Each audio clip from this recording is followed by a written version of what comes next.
Good day, sir. I am Mr. Odlot from BS Cream 2 Delta, and this is Microsoft Excel. So, kung makikita nyo, meron tayong mga listahan ng mga pangalan. At ang gagawin natin dito ay isi-separate natin ang kanyang first name, middle name, at saka surname. Kung itatype natin isa-isa, medyo matatagalan tayo. Lalo na kung marami ang pangalan dito sa ating listahan. So, hindi tayo gagamit ng formula o ng function dito, kundi isang shortcut key. First is, una kong gagawin is, itatype ko ang pinakaunang pangalan dito sa ating listahan ng hihiwalay na po o separated. Type ko ang first name, ang kanyang middle name, ang kanyang last name o surname.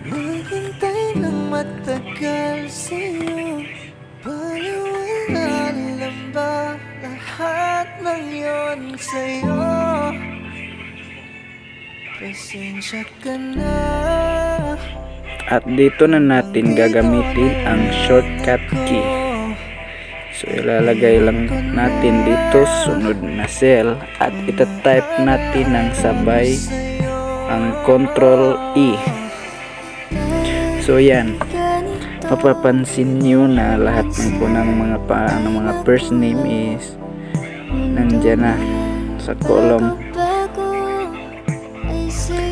At gawin din natin ito sa middle name, Control E, at sa ating last name o surname, Control E pa rin.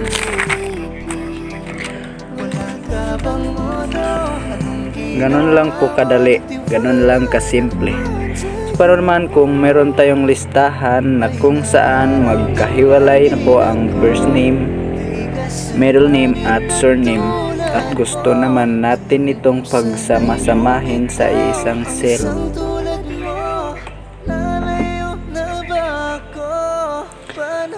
una natin gagawin ay ganun pa rin naman po sa unang listahan natin o unang pangalan sa ating listahan.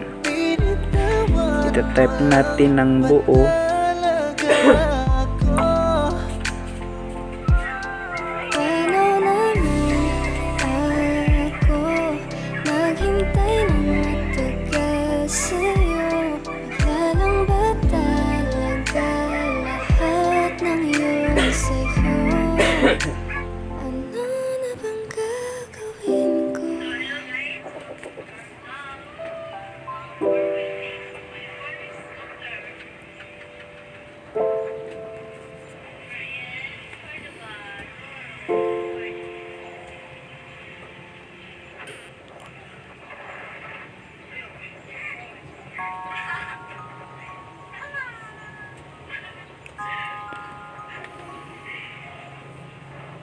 Huwag mo sanang iisipin na papagod na ako.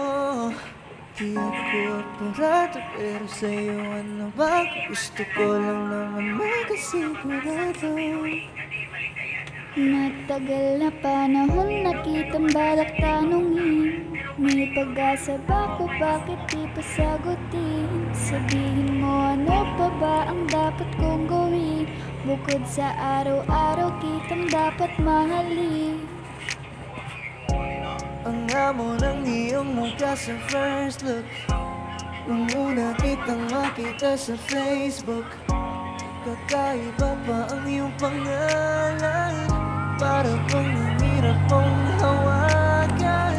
Wala nang akong ibang hahangarin, laking pasasalamat na ika'y sa'king dumating. At hindi ka babaliwala. So, unahin natin ang kanyang first name, aking nilingkas.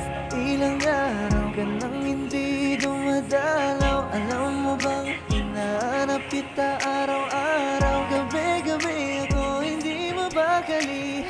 Inaalala ko ang mga bawat sandali. Dahan-dahan na kanyang middle name, Hindi ko ang kanyang surname.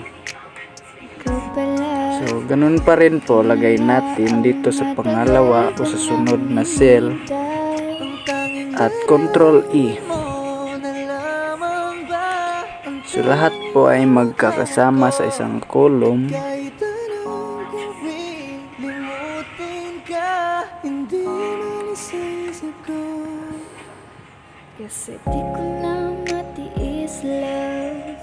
Dahan-dahan kitang namimiss, love. Ilang beses man nilang alisin. So, paano naman kung ang mauna niya ay ang kanyang last name o surname? So, ganun pa rin po ang idea. So, itatype lang po natin ang kanyang surname, separated natin, at Sa iyong ngiti, ang kanyang first name ako'y nahulog. at middle name, then enter lang para pumunta tayo sa sunod na cell at Control E. Ako'y tumipigil. Yan po.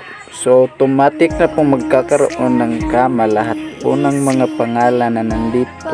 Pagod na So, ganun lang kasimple. Di ako apurado, pero sa'yo ano ba gusto ko? And thank you. Sigurado.